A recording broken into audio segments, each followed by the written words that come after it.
Dude, what a weekend. Yeah, crazy weekend. We had some overlapping schedule things that I know we had to divvy up, but it was a weekend, and we are going to be covering all things championships, pursuing championships. Not just in the sports sense, even though we do have to cover that with an incredible Masters Sunday, which is where we're going to start, but really focusing in on what are the championships that we're pursuing. Back to the North Star, their goalposts that are constantly moving, which we talk about on the podcast, but talking about the process and pursuit over the outcomes, which are the championships, which is a paradox, but we're going to jump in. I know you got some good examples that are close to home in the Harris household over the weekend too that coincided with this, and I think it'll be a great chat. Yeah, I think so too. I didn't even get a chance to watch the Masters much because I was living on the baseball and softball field all weekend with the two kids, and they definitely had a hell of a weekend. Jack won his championship. They went 4-0 this weekend, and in pool play, for those that don't know, when you play club baseball, you spend all day Saturday playing a couple of games, and it determines your seed for the tournament on Sunday. And in their second pool play game, they were down, I think it was like 5-2 in the sixth inning, bottom of the sixth inning, and they're a home team. And we got one guy on, the first batter, and then the next two got out. And I was like, oh man, here we go. And the season's been tough. They've been having a tough time getting over the hump. But then it was like, bam, bam, bam. We got next three guys on, and then we had two on, and then a guy right before Jack hit a triple that tied the game up, and we brought in two. So then Jack's up, and he hit the game winner, a nice rope went oppo into right center, and the guy on third scored, and we won 6-5. It was a walk-off game winner. It was awesome. We all went nuts. It's an actual championship in the household, which is even cooler than Rory's for the Harris household. It was awesome to hear that while we were kind of going back and following, and we'll kind of double click on that and the way Jack's been practicing and really devoted a lot of his free time, his extracurricular time to baseball and basketball. But we'll kind of talk through that process. But wanted to kick off talking about a really special Masters championship, because even if you're not a golf fan, if you follow the history, the Masters is an unbelievable tournament, the most coveted major that most professional golfers would say they want to win, and it has eluded Rory. Now, like some of the background, Rory hasn't won a major championship since 2014, and he's the number 2 golfer in the world. He has all of the game. He has dedicated himself. I think the two guys that were going at it, he and DeChambeau, are the two that have come closest to obsession, like Tiger Woods, in process and wanting it the most. And after all the close calls, Rory's had some real self-sabotage at Augusta, a lot of doubt from the critics. But going into this tournament, all of the greats, and two that have won the Slam, Nicklaus and Gary Player, along with Tom Watson, all picked Rory. They're like, it's time. He's paid his dues. He was the sacrificial lamb for the live stuff, which is completely separate, but this has been a long time coming, and he did not win it handily. He gave us everyone a heart attack. I had like an hour of come down the way that he just missed some putts that could have locked it up well long ago on going into a playoff with Justin Rose, hit an unbelievable wedge shot, made the putt and closed out. And the emotion that you saw in that guy going to hug his family, you could just see the demons, how bad he wanted this and the amount it took out of him to actually achieve this milestone that is only held for now 6 players. He's in a league of their own, and history was made on Sunday. And I just think it's more than a championship. It shows a lifetime of work coming to a capstone of a very rare peak that very, very few people will reach. Yeah, very few men have ever reached that Grand Slam, career Grand Slam. So listeners, you can correct me if I'm wrong, Phil, but it's the U.S. Open, it's the British Open, or what do they call it? The Open Championship, the PGA, and then the Masters. Spot on.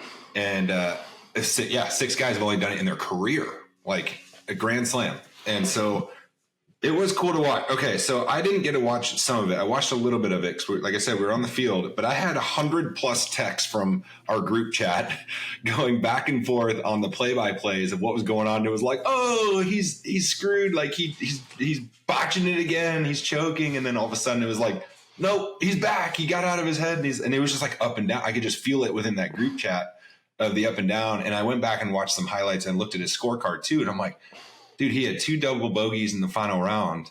Started off with one. He started off with one. It was like all of a sudden, bam, and DeChambeau ties it with a par, right? Because he was only down 2 going into it. And it was like, oh my gosh, here we go. And I read that he was the only Masters champion to have 4 double bogeys in the tournament. And so not only was it like not his best, I don't know what his best Masters finish was or is, but at was it minus 11 is where he tied, and then he won the playoff. But I mean, the ups and downs of that, like that's golf in general, right? I mean, but that's everything in general. The ups and downs, and it's just in a short 4-day weekend of what that turmoil is like, and the battle you go internally and externally because of all the external pressure, let alone the internal pressure to win that championship. 100%. And what I love, I've been up and down with Rory as a fan, just because he is emotional. And I was talking about this, at least he's authentic. Like he cares that much. And yeah, he doesn't handle the press and his emotions often. So following him, I've never been like a super fan, but you have to, with what was at stake with history, and like golf needed that. And I've also become a fan because he's been quoted talking through how he has dove into meditation, hypnosis. Tiger was a meditator. He picked that up from him, but getting into his subconscious mind, and his sports psychologist was talking through the week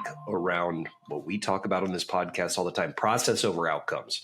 We're talking about championships here, which are outcomes, but it's shot by shot process, and through that adversity, making decision after decision, mapping to the outcome, and let the chips fall where it lies. You couldn't tell if any of the other players are going to have a day and conquer that golf course and beat him by 4 strokes. You can only control your golf game, and Rory leaned into that. And it's just, you see athletes and business professionals have these humps. They can't get past a certain revenue threshold, or they can't get the right team in place to take the organization to the next level. And you get past these humps after continuing to water the bamboo shoot, and all of a sudden you make these leaps and bounds, and Sunday was a leap, to say the least.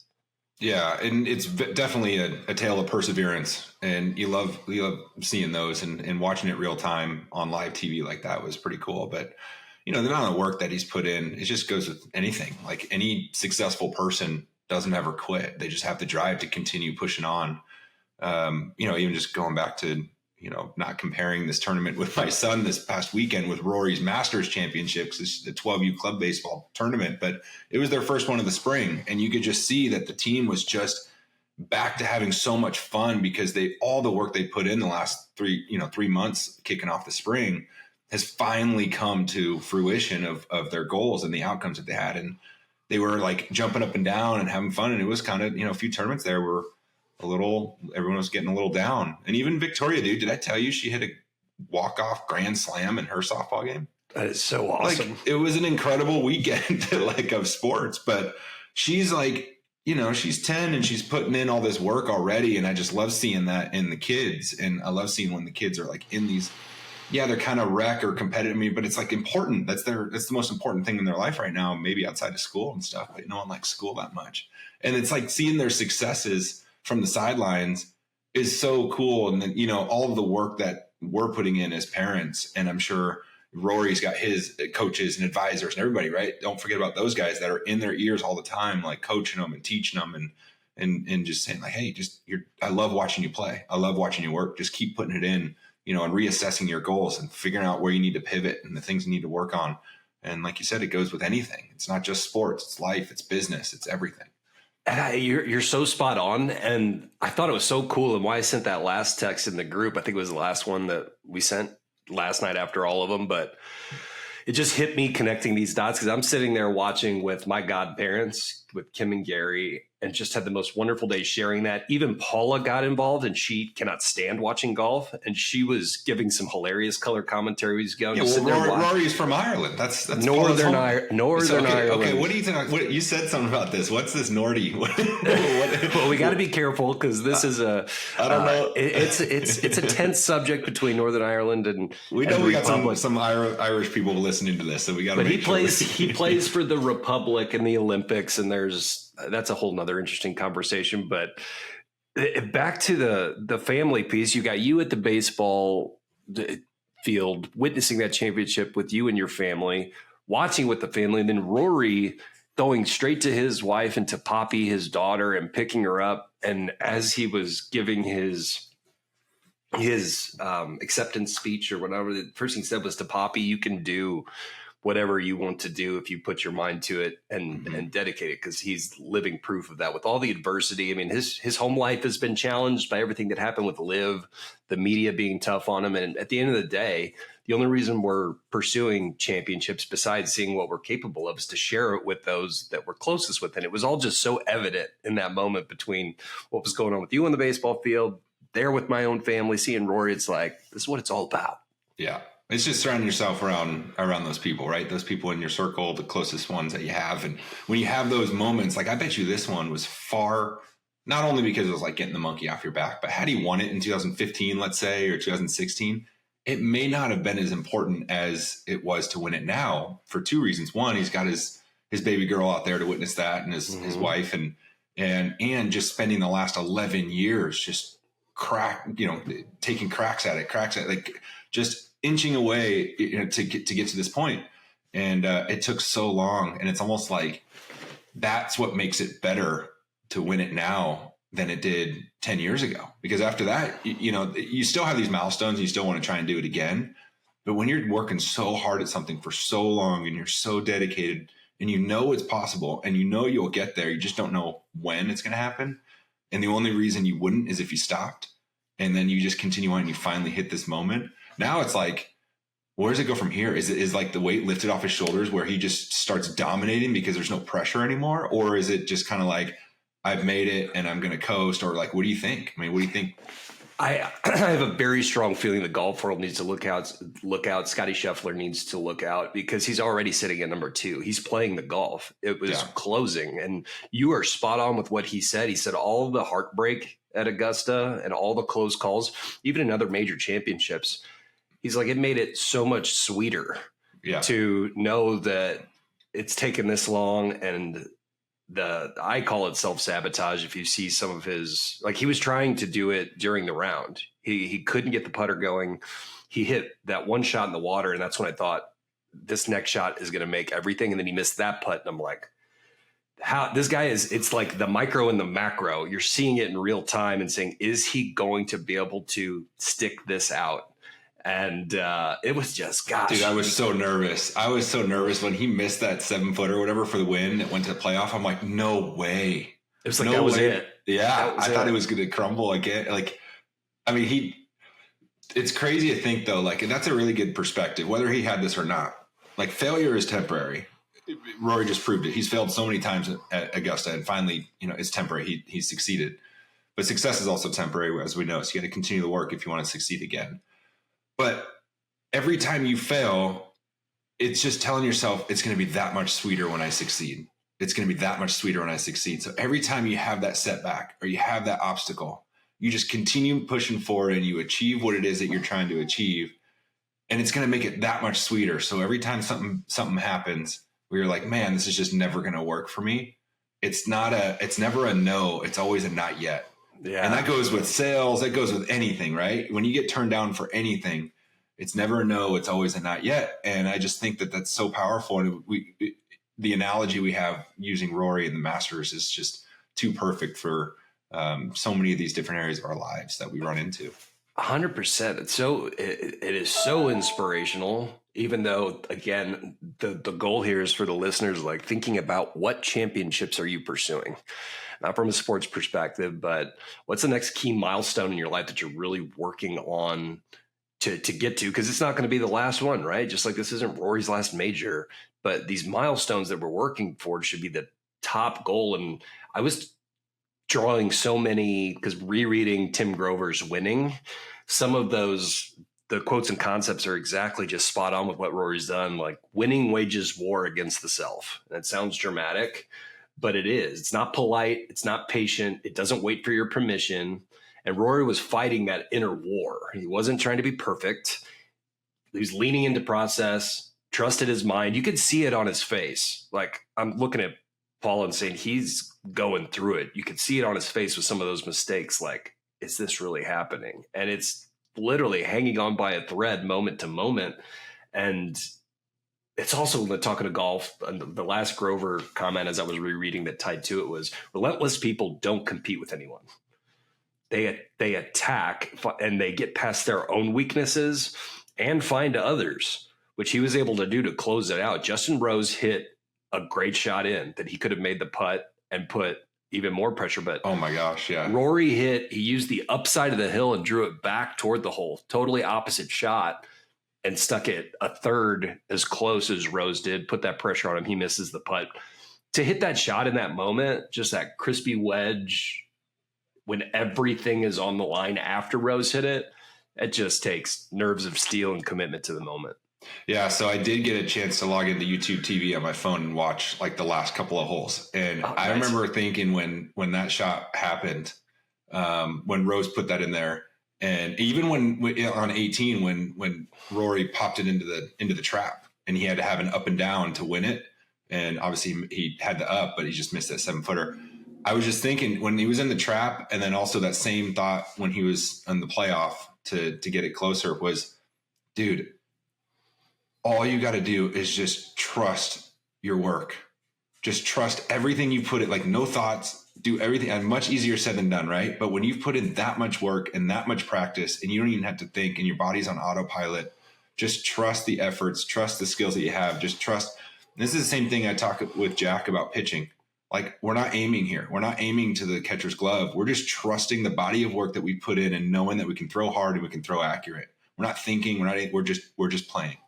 And I just had those thoughts of like, I wonder if that's what Rory's thinking about right now, or if he's like, at that level, you've got to have those moments where you're like, shit, this is crazy. Is this going to happen again? But you also got to have those moments where I've put in just swing, just trust the work I've put in and just let it happen. And I feel like that's what ended up happening, especially on that wedge shot in the playoff when he just drilled it right at the top of the hill, like you said, and it kept rolling. I was like, oh shit, he's only 3 feet away. Backspin right off that. It was just gorgeous. But that goes back to preparation, right? So if you want to be successful in anything, you can't just think about it and get lucky, right? There's air quotes lucky, right? It's where preparation and opportunity meet is where you get lucky. And so you have to prepare. You have to put in the work more than anybody. And even still, you may not be successful. So you have to put in that work to know that the outcomes will be there. But it's all preparation. Like if you're not prepared for those moments, then you have maybe past Masters types of finishes like Rory had. And maybe he did get a little unlucky, but that other person that day was just a little bit better. But in the end, if you're not prepared, it's very challenging to be successful. I know we're kind of encompassing the weekend in general, but talking about not being prepared. And when you find yourself in these situations, this is all self-inflicted, but Pat's run was Saturday. Yes. I don't run. We're rucking a lot. I think one of the coolest things has been this kind of group that we put on the, 40 pounds is weighted vest. And I've been doing a lot of that and jujitsu and everything, but I don't run. And every year I tell myself, a few weeks before I'm actually going to start running 4.2 and really shave off this number. I got into that race on Saturday and was so unprepared. And back to this mental talk, the energy's so good out there and everything, but I got to like the second mile and I was like, the heart rate is way higher than it should be. I was like going through it. I mean, the mental chatter, which I was talking about with Bryant Sheriff, my buddy, about as we finished, it's like the thoughts that go through your head of we're out here running for Pat Tillman, who changed his championship, switching from the peak of professional sports to serving in the military and the tragedy that happened after that. I'm just going through my head and you can't get through 2 more miles. Like it's like this mental warfare on yourself. Like just keep taking another step. Your heart rate's fine. You could do anything for 40 minutes. Like just keep running.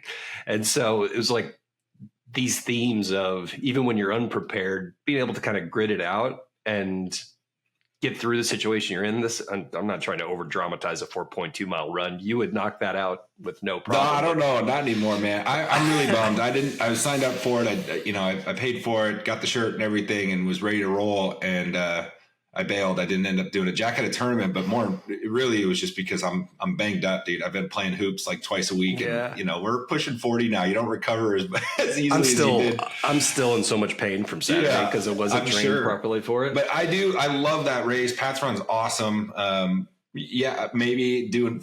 I haven't done long distance in since the half a little over a year year and a half ago, maybe. But I was I honored through, I did hit the gym on Saturday, hit the gym on Sunday, and wore each this year's and last year's Pat's Run shirts, just to throw in to pay it forward. To pay it forward in a way, just to kind of because it's an incredible story. And I think we've signed up. I know you've done it almost every year that that I've known you. And I think I've done it since the last 15 years. If I've not done it, I've at least signed up for it and donated. And I just think it's a really cool cause. To me, it's the best story to come out of Arizona State, and being an alumni, it's the least I can do, right? To support the troops, support some scholarships, and honor the thing, like a big word for us this year. It's the epitome of honor, and it's the least I can do is run 4.2 miles. Although you probably ran more than 4.2 because you're dodging strollers and walkers and all sorts of stuff. You probably ran more closer to 5 miles going zigzagging out of people. A little bit of juking, but just a great event to remind you and you feel so good afterward, the endorphins and just the reason you're there, all these people out for the same reason. You see guys running with sandbags and body bags. One guy ran it in a full bomb suit, which had to be so uncomfortable. I don't care how fit you are. That's 70 pounds of gear at least that he's running around with and all out there for the great cause. And again, it's back to Pat Tillman. He shouldn't have been drafted, or he was going to get drafted, but they thought he was going to be a special teams guy and just outworked everyone with sheer grit, not technique, not fastest, not the biggest. But then after he reaches that pinnacle, has the dream that most people would say, fame and money. He says 9/11 happens and his championship changed. Totally. He didn't care about that world anymore. And it was serving the country and having an impact to defend and protect us when we were under attack. And I just think that level of sacrifice, and he didn't do any media. He didn't want to be a hero. He didn't want his celebrity to impact his serving over there. And again, I think it ties right into this conversation of choosing your championship and switching. When you've reached one, there's always going to be another one, and putting in the work and the sacrifice to just do the daily things right. That's what we're trying to share in this podcast. Yeah, absolutely. Yeah, I think it was obviously very inspirational run, very inspirational guy.